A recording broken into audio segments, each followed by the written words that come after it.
નમસ્કાર મિત્રો, હું રાજેશ ભાસ્કર આપ સૌનું યુટ્યુબમાં આપણી આ ચેનલ પર સ્વાગત કરું છું. મિત્રો, આજે આપણે તારીખ 13 એપ્રિલ 2026ના કેટલાક મોસ્ટ ઇમ્પોર્ટન્ટ કરંટ અફેર અને અગાઉની પરીક્ષામાં પૂછાયેલા કેટલાક ઇમ્પોર્ટન્ટ પ્રશ્નો વિશે ડિટેલમાં ચર્ચા કરીશું, જે આપને આવનારી પરીક્ષા માટે ખૂબ જ ઉપયોગી સાબિત થશે. તો મિત્રો, આપ આ ચર્ચા સાથે જોડાઈ રહેજો અને વિડીયોને પહેલેથી લઈને છેલ્લે સુધી પૂરેપૂરો જોવાનો આગ્રહ રાખજો. તો ચલો મિત્રો, શરૂ કરીએ. શરૂઆત કરતાં પહેલાં જણાવી દઉં કે જો તમારે આપણી આ યુટ્યુબ ચેનલને સબસ્ક્રાઇબ કરવાનું બાકી હોય તો ચેનલને સબસ્ક્રાઇબ કરજો, નોટિફિકેશન બેલ આઇકોનને પ્રેસ કરીને, અને જો તમને વિડીયો પસંદ આવે તો વિડીયોને લાઇક કરજો. પરંતુ તમારા મિત્રો જોડે વિડીયોની લિંકને શેર કરવાનું ના ભૂલતા. તમે જે તે સોશિયલ મીડિયા એપ્લિકેશન વાપરતા હો એમાં આ વિડીયોની લિંકને અત્યારે શેર કરી દો. ચલો તો શરૂઆત કરીએ. સૌપ્રથમ જોઈશું અગાઉની પરીક્ષામાં પૂછાયેલા બંધારણના પ્રશ્નો, જેના જવાબો તમારે મને કમેન્ટ બોક્સમાં લખીને જણાવવાના છે. વિડીયોના લાસ્ટમાં જ્યારે હું તમને આ દરેક પ્રશ્નનો જવાબ જણાવું ત્યારે તમારે ચેક કરવાનું છે કે તમે આપેલા પ્રશ્નો જવાબમાંથી કેટલા પ્રશ્નો જવાબ સાચા છે, અને જેટલા પણ પ્રશ્નો જવાબ સાચા હોય એનો આંકડો તમારે કમેન્ટમાં લખવાનો છે કે 10માંથી આટલા સાચા. ડેલી જીકે ટેસ્ટમાં આપણે રોજ 10 પ્રશ્નો પૂછીએ છીએ, એમાંથી 5 પ્રશ્નો બંધારણના હોય છે. બાકીના જે 5 પ્રશ્નો છે એ ગુજરાતની ભૂગોળના છે. તો તમે તમારા આન્સર આપો નીચે કમેન્ટ બોક્સમાં, અને હું આજના કરંટ અફેરનો પ્રથમ પ્રશ્ન છે એની શરૂઆત કરું છું. ગુજરાત હાઈકોર્ટની પોલિસી મુજબ ન્યાયિક પ્રક્રિયામાં એઆઈ છે એની ભૂમિકા શું છે? તો તે માત્ર સહાયક બની શકે છે, બાકી કંઈ નહીં. શું છે? માત્ર આસિસ્ટન્સ આપી શકે છે, સહાયક બની શકે છે, બાકી બીજી કોઈ ભૂમિકા એની વધારે નથી. તો ગુજરાત હાઈકોર્ટે સ્પષ્ટ કર્યું છે કે ન્યાયિક ચુકાદાઓ અને નિર્ણયો લેવાની પ્રક્રિયા છે એમાં એઆઈ છે એ સાધન નહીં પરંતુ માત્ર સહાયક બની શકે છે. ન્યાયતંત્રની અખંડિતતા જાળવવા માટે માનવીય વિવેક બુદ્ધિ અનિવાર્ય છે. ક્યાં પ્રતિબંધ રાખવાનો છે? મતલબ પ્રતિબંધ મૂકવામાં આવ્યો છે એઆઈનો તો ચુકાદો લખવા માટે, કાયદાની વ્યાખ્યા કરવા માટે, અને પુરાવાઓ છે એનું વિશ્લેષણ કરવા, અને સજા હોય કે જામીન હોય એના પર નિર્ણય લેવો હોય તો એના માટે એઆઈનો ઉપયોગ કરી શકાશે નહીં. ઉપયોગ કઈ જગ્યાએ કરી શકાશે? રિસર્ચ કરવું હોય, જૂના ચુકાદા શોધવા હોય, ડ્રાફ્ટની ભાષા સુધારવી હોય, ભાષાંતર છે એમાં એઆઈની મદદ લઈ શકાશે, પરંતુ વેરિફિકેશન કમ્પલસરી. જવાબદારી કોની રહેશે? જો એઆઈ દ્વારા મેળવેલી કોઈ પણ માહિતી છે એના માટે સંબંધિત જે પણ જજ હોય, જે અધિકારી હોય, એ વ્યક્તિગત રીતે જવાબદાર રહેશે. બરાબર છે. અને પબ્લિક અને જો ભૂલ જણાશે તો ગેરવર્તણૂક ગણી શિસ્ત ભંગના પગલાં લેવાશે. પબ્લિક એઆઈ ટૂલ્સ એમાં જે પક્ષકારો કે સાક્ષીઓના નામ, સરનામા જેવી ખાનગી વિગતો નાખવા પર મનાય છે. અને આ પોલિસી છે ને એ બંધારણની કલમ 225, 27 અને 21 હેઠળ 225, 227 અને 21 હેઠળ ન્યાયિક સુનાવણીના અધિકારને સુરક્ષિત કરવા માટે જાહેર કરાઈ છે. ગુજરાત હાઈકોર્ટની વાત કરીએ તો 1 મે 1960ની સ્થાપના. એના પ્રથમ જે જજ હતા સુંદરલાલ ત્રિકમલાલ દેસાઈ, પ્રથમ મહિલા જજ સોનિયાબેન ગોકાણી. તો હાલમાં એના જજ કોણ છે કમેન્ટમાં લખો. યુવિકા એ કઈ સંસ્થાની મહત્વની પહેલ છે? તો ઇસરોની પહેલ છે, ઇન્ડિયન સ્પેસ રિસર્ચ ઓર્ગેનાઇઝેશન. યુવિકાનો મતલબ થાય છે યુવા વિજ્ઞાની કાર્યક્રમ. તો ભારત સરકાર અને ઇસરો દ્વારા સંયુક્ત રીતે ચલાવવામાં આવતો યુવિકા એટલે યુવા વિજ્ઞાની કાર્યક્રમ વિદ્યાર્થીઓમાં અવકાશ વિજ્ઞાન પ્રત્યે રુચિ જગાડવા માટે એક મહત્વપૂર્ણ પ્લેટફોર્મ બની રહ્યો છે. કેન્દ્રીય મંત્રી છે ડૉક્ટર જીતેન્દ્રસિંહે એમણે સંસદમાં જણાવ્યું કે આ કાર્યક્રમ શાળાના વિદ્યાર્થીઓ છે એમને અવકાશ વિજ્ઞાનમાં કારકિર્દી બનાવવા માટે પ્રેરિત કરવામાં મહત્વની ભૂમિકા ભજવી રહ્યો છે. યુવિકા કાર્યક્રમનો જે મુખ્ય વિશેષતા જોઈ લઈએ તો આનો હેતુ એ છે કે વિદ્યાર્થીઓ છે એમને અવકાશ ટેકનોલોજી અને સંશોધન વિશે પાયાનું જ્ઞાન આપવું. લક્ષિત જૂથ કયો છે? કયા વિદ્યાર્થીઓને? તો સમગ્ર ભારતના ધોરણ 9માં ભણતા વિદ્યાર્થીઓ માટે છે. પસંદગી પ્રક્રિયા કઈ રીતે કરશે? તો શૈક્ષણિક પ્રદર્શન અને ઓનલાઈન ક્વિઝના આધારે પારદર્શક મેરિટ લિસ્ટ દ્વારા પસંદગી કરવામાં આવશે. સમાવેશિકતાની વાત કરીએ તો ગ્રામીણ અને અંતરિયાળ વિસ્તારના વિદ્યાર્થીઓ માટે 15% જેટલી બેઠકો અનામત રાખવામાં આવી છે. અત્યાર સુધી 1320 જેટલા વિદ્યાર્થીઓ છે એમણે આ તાલીમનો લાભ લીધો છે. ઇસરોની વાત કરીએ, ઇન્ડિયન સ્પેસ રિસર્ચ ઓર્ગેનાઇઝેશન 15મી ઓગસ્ટ 1969માં સ્થાપના, હેડક્વાર્ટર બેંગલુરુ. તમારે જણાવવાનું છે એના અધ્યક્ષનું નામ શું છે.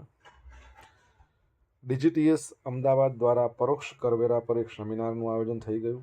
ડીજીટીએસ એટલે કે directorate general of tax payer services. તો અમદાવાદ ઝોનલ યુનિટ દ્વારા 7મી એપ્રિલના રોજ એક વિશેષ હાઇબ્રિડ સેમિનારનું આયોજન કરવામાં આવ્યું હતું, જે ઓરિએન્ટલ યુનિવર્સિટી ઇન્દોરના સહયોગથી યોજાયેલા આ કાર્યક્રમમાં મુખ્ય વિષય શું હતું? Decoding indirect taxes, essential of GST and custom for student and educators. જો અહીંયા જીએસટી પરથી તમારા માટે પ્રશ્ન છે કે ભારતમાં જીએસટી દિવસ ક્યારે મનાવીએ છીએ. આ પહેલનો ઉદ્દેશ વિદ્યાર્થીઓને શિક્ષકોમાં કરવેરા અંગે સાક્ષરતા વધારવાનો છે. પુસ્તકીય જ્ઞાન કરતાં વ્યવહારુ ઉપયોગ વચ્ચેના અંતરને ઘટાડવાનો હતો. સેમિનારની અંદર જીએસટીનું માળખું, ઇનપુટ ક્રેડિટ ટેક્સ, કસ્ટમ કાયદા, આંતરરાષ્ટ્રીય વેપાર, આવા બધા મહત્વના વિષયો પર ઊંડાણપૂર્વક ચર્ચા કરવામાં આવી હતી. શ્રી સુમિત કુમાર, શ્રી અનિલ કુમાર શ્રીધરન, આવા બધા નિષ્ણાંતો હતા. એમના સત્રમાં માર્ગદર્શન પૂરું પાડવામાં આવ્યું. ઓકે મિત્રો, વિડીયો પસંદ આવ્યો હોય, ભણવાની મજા આવી હોય તો વિડીયોને લાઇક કરો, તમારા મિત્રો જોડે વિડીયોની લિંકને શેર કરો. આપણી બંને YouTube channel Rajesh Bhaskar 2 subscribe કરવાનું બાકી તો સબસ્ક્રાઇબ કરો, નોટિફિકેશન બેલ આઇકોનને પ્રેસ કરીને. જો તમારે ડેલી કરંટ અફેરની પીડીએફ જોઈતી હોય ને, આપણી ટેલિગ્રામ ચેનલને જોઈન કરી લો. ડેલી કરંટ અફેરની પીડીએફ તમને અહીંયા મળશે, સાથે પોલ્સ પણ રમવા મળશે.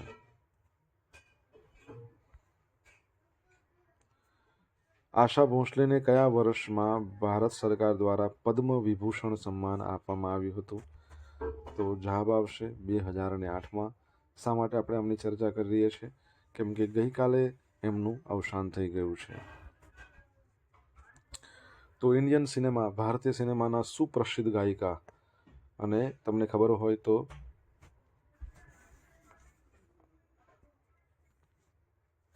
શું થયું? હા, તો ઇન્ડિયન સિનેમાના સુપ્રસિદ્ધ ગાયિકા આશા ભોંસલે એમનું 12 એપ્રિલ એટલે ગઈકાલે જ 92 વર્ષની વયે મુંબઈમાં નિધન થયું છે. લાંબા સમયથી તેઓ મલ્ટિપલ ઓર્ગન ફેલ્યોર એટલે અંગોની નિષ્ફળતા સામે લડી રહ્યા હતા. એવું કહેવાય છે કાર્ડિયાક એરેસ્ટ પણ આવ્યો હતો. મૃત્યુને કારણે તેમને છાતીમાં ચેપ લાગ્યો હતો. ભારે થાકને કારણે 11 એપ્રિલના રોજ મુંબઈની બ્રિચ કેન્ડી હોસ્પિટલમાં દાખલ કરવામાં આવ્યા હતા. હોસ્પિટલના જણાવ્યા અનુસાર એમનું મૃત્યુ મલ્ટિપલ ઓર્ગન ફેલ્યોરને કારણે થયું હતું. તેમના અંતિમ સંસ્કાર 13 એપ્રિલ એટલે કે આજે સાંજે 4 વાગે શિવાજી પાર્ક ખાતે કરવામાં આવશે.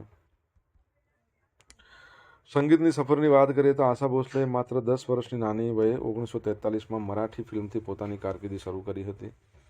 8 દાયકાથી વધુની સફરમાં એમણે 12,500થી વધુ ગીતો રેકોર્ડ કર્યા છે.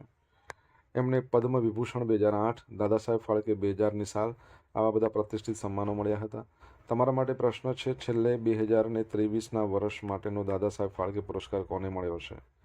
2011માં આમનું નામ ગિનિસ વર્લ્ડ રેકોર્ડ્સમાં સૌથી વધુ સ્ટુડિયો રેકોર્ડિંગ કરનાર કલાકાર તરીકે નોંધાયું હતું.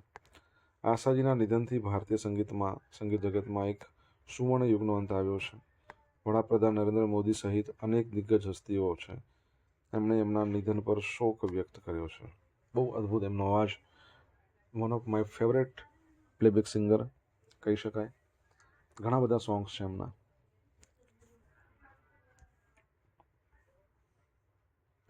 વિશ્વના કુલ તેલ પુરવઠાના અંદાજે કેટલો ભાગ હોર્મુઝની સામુદ્રધુનીમાંથી પસાર થાય છે? તો 1/5 એટલે 20%. સંયુક્ત રાષ્ટ્ર સુરક્ષા પરિષદમાં હોર્મુઝની સામુદ્રધુની સ્ટ્રેટ ઓફ હોર્મુઝને ફરીથી ખોલવા માટે રજૂ કરવામાં આવેલા પ્રસ્તાવ છે એને રશિયા અને ચીને વીટો પાવર વાપરી અટકાવી દીધો છે. આ ઘટનાથી વૈશ્વિક તણાવમાં વધારો થયો અને તેલના પુરવઠા અંગે ચિંતાઓ ઊભી થઈ છે. શું થયું યુએનમાં? તો બહેરીન, જો યાદ રાખજો, બહેરીન દ્વારા જહાજોની સુરક્ષિત અવર જવર માટે પ્રસ્તાવ રજૂ કરવામાં આવ્યો હતો. 11 દેશોએ આ પ્રસ્તાવને ટેકો આપ્યો, પરંતુ રશિયા અને ચીને તેનો વિરોધ કર્યો. પાકિસ્તાન, કોલંબિયા એ મતદાનમાં ગેરહાજર રહ્યા હતા. ભારતે તો સપોર્ટ કર્યો હતો. હોર્મુઝની સામુદ્રધુનીનું મહત્વ આ એક સાંકડો જળમાર્ગ છે જ્યાંથી વિશ્વના કુલ તેલના પુરવઠાના 1/5 ભાગ પસાર થાય છે. આ માર્ગ બંધ થાય તો વૈશ્વિક તેલના ભાવમાં મોટો ઉછાળો આવી શકે છે.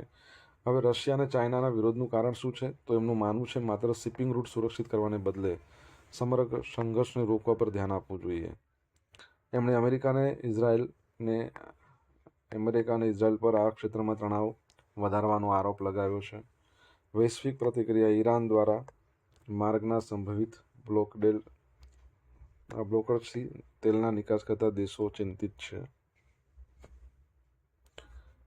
યુનાઇટેડ નેશન, જો વીટો પાવરની વાત કરી તો તમને ખબર છે 5 દેશો પાસે વીટો પાવર છે યુનાઇટેડ નેશન્સમાં. કયા કયા તમારે કહેવાના છે? 2 તો તમને ખબર પડી જ ગઈ છે, 3 જ કહેવાના છે. યુનાઇટેડ નેશન સિક્યુરિટી કાઉન્સિલ, એની પણ સ્થાપના 24 ઓક્ટોબર 1945 યુએનની જે સ્થાપના થઈ એ જ દિવસે. કુનો નેશનલ પાર્ક, ચિત્તાના સંરક્ષણમાં નવો માઇલસ્ટોન હાંસલ થઈ ગયો છે. પ્રથમ વખત ભારતમાં જ જન્મેલી માદા ચિત્તા KGP-12 એણે જંગલમાં બચ્ચાને જન્મ આપ્યો અને પોતે ગામિનીની પુત્રી છે. નવા મહેમાન, KGP-12એ 4 બચ્ચાને જન્મ આપ્યો. અગાઉ નવેમ્બર 2025માં મુખી નામના ચિત્તાએ 5 બચ્ચાને જન્મ આપ્યો હતો. તમને ખબર છે, આપણે ભણ્યા હતા. હવે નવા જન્મ સાથે કુનોની અંદર ચિત્તાઓની કુલ સંખ્યા 57 થઈ ગઈ છે. અને આણે જંગલમાં બચ્ચાને જન્મ આપ્યો છે. યાદ રાખજો, દેખરેખ હેઠળ આપતા હોય ને એ રીતે વ્યવસ્થાપૂર્વક નથી આ થયો બચ્ચાઓનો જન્મ. બચ્ચાઓ 21 છે, ટોટલ 57 સંખ્યા થઈ ગઈ છે. હવે રિસન્ટલી બોત્સવાનાથી ચિત્તા લાયા છે ફેબ્રુઆરી 2026માં.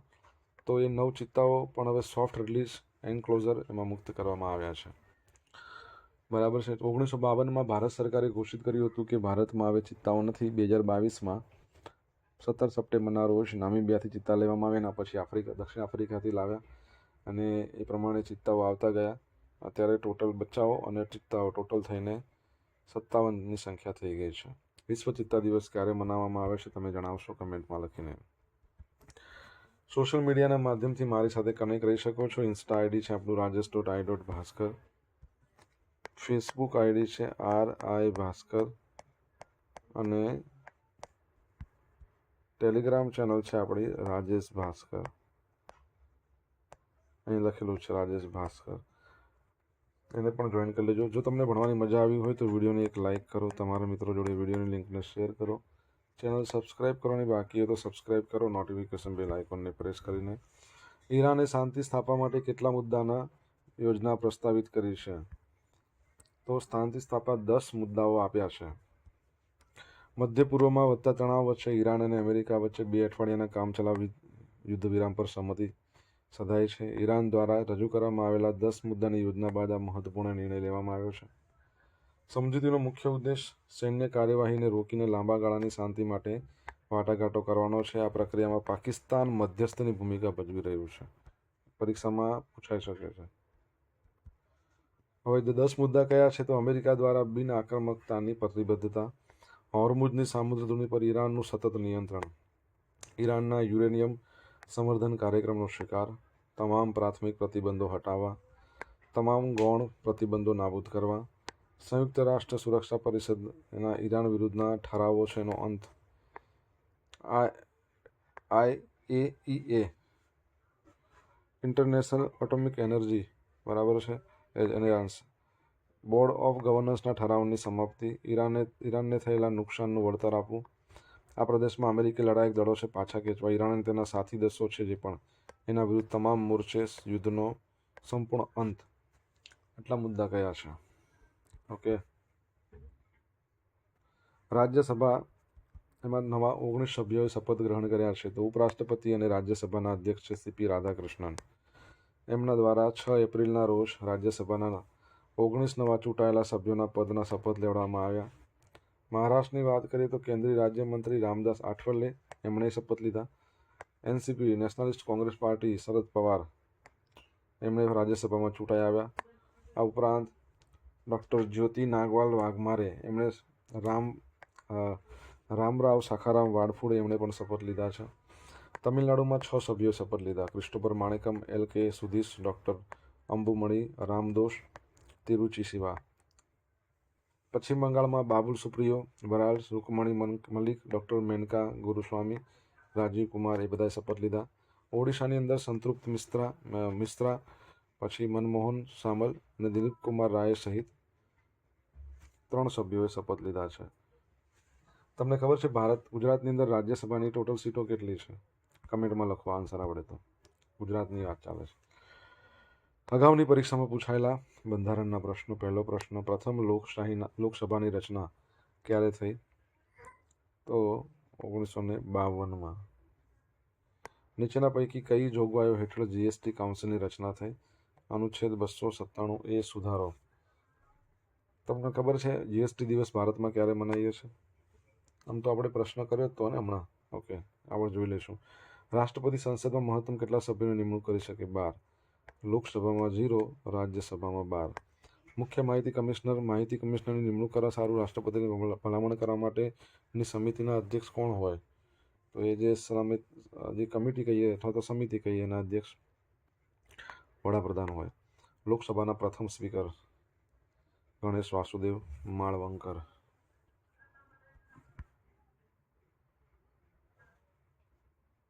અગાઉની પરીક્ષામાં પૂછાયેલા ગુજરાતની ભૂગોળના પ્રશ્નો જોઈ લઈએ.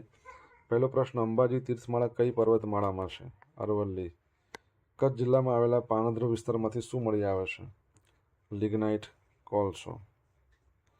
પાલનપુર નજીક આવેલા દાંતીવાડા ખાતે કઈ નદી પર બંધ બાંધવામાં આવેલો છે? તો વાત્રક. વાત્રક ક્યાંથી આવશે? પાલનપુર, બનાસકાંઠા, બનાસ. જેસોરની ટેકરીઓ કયા સ્થળોની વચ્ચે આવેલી છે? જેસોર. તો દાંતા અને પાલનપુર. એસિડિક જમીનને તટસ્થ બનાવવા માટે એમાં લાઇમ ઉમેરવામાં આવે.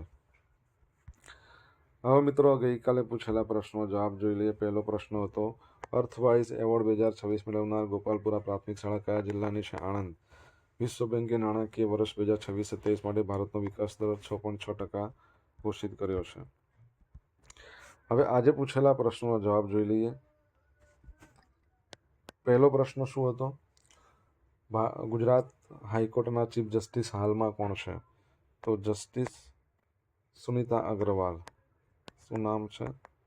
સુનિતા અગ્રવાલ. સેકન્ડ નંબરનો પ્રશ્ન હતો, ઇસરોના અધ્યક્ષનું નામ શું છે? વી નારાયણન. ત્રીજા નંબરનો પ્રશ્ન હતો, GST દિવસ ભારતમાં ક્યારે મનાવીએ છીએ? 4 જુલાઈ. અને દાદા સાહેબ ફાળકે 2023ના વર્ષનો કોને આપવામાં આવ્યો? મોહનલાલ. દ્રશ્યમ ફિલ્મ ઓરિજિનલ જે બન્યું હતું મલયાલમ ભાષામાં, એના હીરો. પાંચમો પ્રશ્ન, પાંચમો શું હતો? હા, વીટો પાવર ધરાવનારા દેશ કયા છે યુનાઇટેડ નેશન્સમાં? તો USA, UK, ચાઇના, રશિયા અને ફ્રાન્સ. છઠ્ઠો પ્રશ્ન, વિશ્વ ચિત્તા દિવસ 4 ડિસેમ્બર.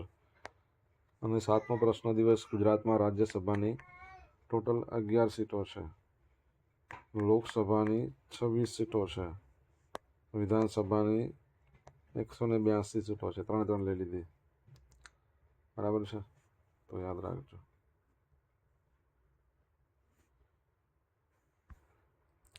ગઈકાલના કરંટ અફેરમાંથી પૂછેલા કેટલાક ઇમ્પોર્ટન્ટ પ્રશ્નો જેના જવાબો તમારે કમેન્ટમાં લખવાના. પહેલો પ્રશ્ન, વર્તમાનમાં ભારતના મુખ્ય ચૂંટણી કમિશનર કોણ છે? સેકન્ડ પ્રશ્ન, વંતારા યુનિવર્સિટીની સ્થાપના કયા શહેરમાં કરવામાં આવી? તમને જવાબ આવડતો હોય તો કમેન્ટ બોક્સમાં લખીને જણાવજો. તો મિત્રો, આ હતા આજના દિવસના કેટલાક મોસ્ટ ઇમ્પોર્ટન્ટ કરંટ અફેર અને અગાઉની પરીક્ષામાં પૂછાયેલા કેટલાક ઇમ્પોર્ટન્ટ પ્રશ્નોના જવાબોની સાથે. આશા રાખું બધાને ભણવાની મજા આવી હશે. મજા આવી તો વિડીયોને લાઇક કરો, તમારા મિત્રો જોડે વિડીયો લિંકને શેર કરો. આપણી બંને યુટ્યુબ ચેનલ રાજેશ ભાસ્કર 2ને સબસ્ક્રાઈબ કરો, નોટિફિકેશન બેલ આઇકોનને પ્રેસ કરીને. અને તમારા જે પણ અભિપ્રાયો હોય એ કમેન્ટ બોક્સમાં લખીને અવશ્ય જણાવજો. ઓકે, તો મિત્રો, thank you so much. Have a nice day. જય હિન્દ, જય ભારત, જય જય ગરવી ગુજરાત.